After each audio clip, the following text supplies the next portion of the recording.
ரோஹித் சர்மா விராட் கோலி ரசிகர்களுக்கு செம ட்ரீட். 2026இல் எத்தனை ஒருநாள் போட்டிகள் என்பதை பற்றி இந்த பதிவில் பார்க்கலாம். 2025ஆம் ஆண்டு இந்திய கிரிக்கெட் அணிக்கு ஒரு போர்க்களமாக அமைந்தது என்றால் மிகையல்ல.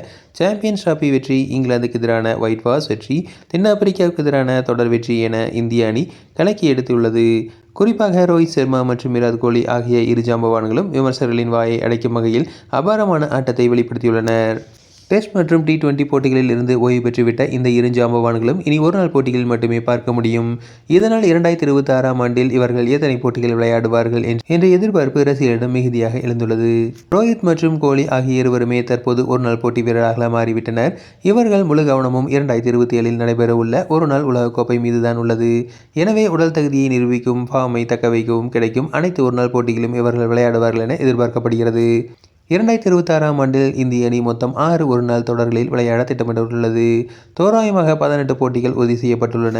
முதலாவதாக ஜனவரி மாதம் நியூசிலாந்து அணி இந்தியா வருகிறது. 3 போட்டிகள் கொண்ட இந்த தொடரில் ரோஹித் சர்மா, கோலி பங்கேற்பது உறுதியாகியுள்ளது. அடுத்ததாக இந்திய மண்ணில் ஆப்கானிஸ்தான் அணிக்கு எதிரான 3 போட்டிகள் கொண்ட தொடர் நடைபெற உள்ளது. அடுத்ததாக இந்திய அணி இங்கிலாந்துக்கு சுற்றுப்பயணம் மேற்கொண்டு 3 ஒருநாள் போட்டிகளில் விளையாட திட்டமிட்டுள்ளது. அடுத்ததாக வெஸ்ட் இண்டீஸ் அணி இந்தியா வந்து 3 போட்டிகள் கொண்ட தொடரில் விளையாட உள்ளது. மேலும் ஆண்டின் இறுதியில் இந்திய அணி நியூசிலாந்து சென்று 3 போட்டிகள் கொண்ட தொடரில் விளையாட உள்ளது. அடுத்ததாக இலங்கை அணிக்கு எதிராகவும் 3 போட்டிகள் கொண்ட தொடரில் திட்டமிடப்பட்டுள்ளது. இந்த அட்டவணைப்படி பார்த்தால் ரோஹித் சர்மாவும் விராட் கோலியும் 2026இல் குறைந்தது 18 ஒருநாள் போட்டிகளில் விளையாடுவார்கள். இதுபோக அரசியல் காரணங்களால் ஒத்திவைக்கப்பட்ட வங்கதேசத்துக்கு எதிரான தொடரும் இந்த ஆண்டில் நடத்தப்பட்டால் போட்டிகள் எண்ணிக்கை இன்னும் அதிகரிக்கலாம்.